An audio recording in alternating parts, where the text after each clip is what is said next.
नमस्कार, आप देख रहे हैं सत्यम समाचार और मैं हूं आपके साथ नीलम शर्मा। जनपद मैनपुरी पहुंचे टीवी एक्ट्रेस जेपी शर्मा, जिन्होंने 90 के दशक में मशहूर धारावाहिक श्री कृष्णा, पृथ्वीराज सिंह चौहान, अलिफ लैला जैसे धारावाहिक में अपना बेहतर अभिनय दिया था।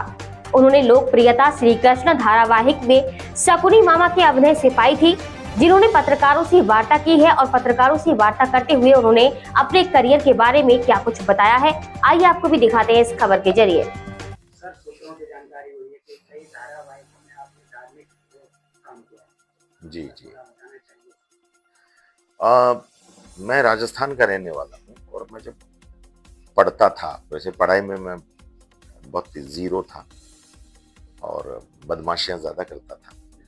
तो उस टाइम पे महाभारत सीरियल है बी आर चोपड़ा साहब का।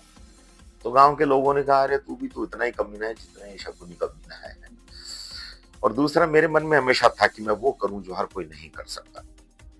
तो वैसे तो हर आदमी, किसी भी यंग लड़के को पूछो कि तू क्या बनना चाहेगा, तो वो हीरो ही बनना चाहेगा।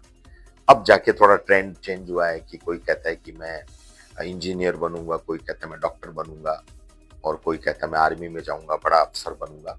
लेकिन उस जमाने में सब वो हीरो का ही एक ट्रेंड चलता था।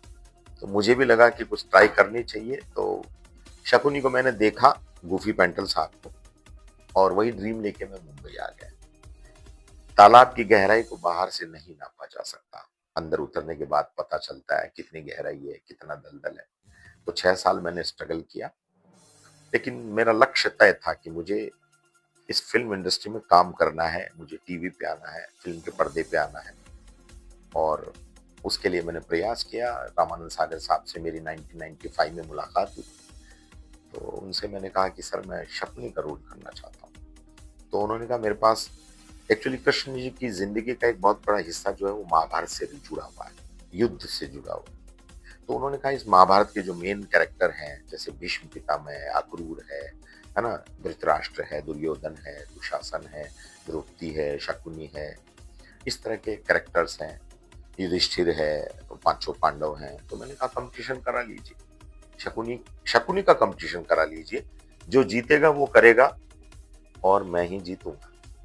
बस ये मेरा कॉन्फिडेंस काम कर गया। उन्होंने मुझे शकुनी के लिए सेलेक्ट किया। वो करते करते मुझे उनका एक दूसरा सीरियल मिला, जय गंगा मैया, जिसमें मैंने असुर गुरु शुक्राचार्य का रोल किया। और उसके बाद मेरा एक बड़ा पॉपुलर सीरियल था आंखें, दूरदर्शन पे आया करता था सन 2002 में।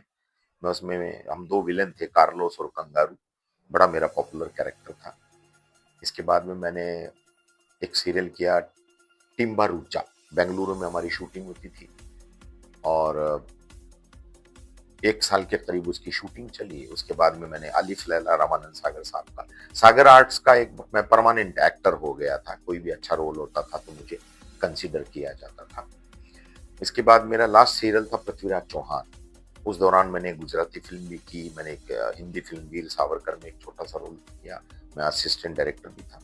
और सबसे बढ़िया लगा मुझे, डिस्कवरी, नेशनल ज्योग्राफी और एनिमल प्लैनेट्स पे ऐसे कई हिंदी के कार्यक्रम होते हैं जिनमें मेरी आवाज होती थी। मैं डबिंग का काम करता था। ऊपर वाले ने मुझे अच्छी आवाज दी, इसके लिए उसका धन्यवाद।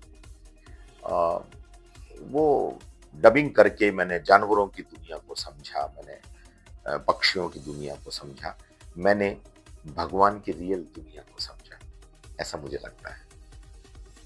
तो ये मेरा छोटी सी यात्रा रही सर। और लंदन में मेरे कई शोज हुए। मैं फिल्म लाइन में सेट हो गया था, लेकिन धीरे धीरे मेरा आयुर्वेद के प्रति रुझान हुआ और 2011 में मैंने फिल्म लाइन क्विट कर दी और मैं आयुर्वेद में आ गया। लोग अक्सर मुझे कहते हैं, मेरे फिल्मी लोग, कि तू पागल है। तो मैं कहता हूँ, टेंशन मत लो। इस दुनिया में जिन्होंने इतिहास रचा है ना, वो पागल लोगों ने रचा। समझदार तो पढ़ने का काम करता है। Thank you.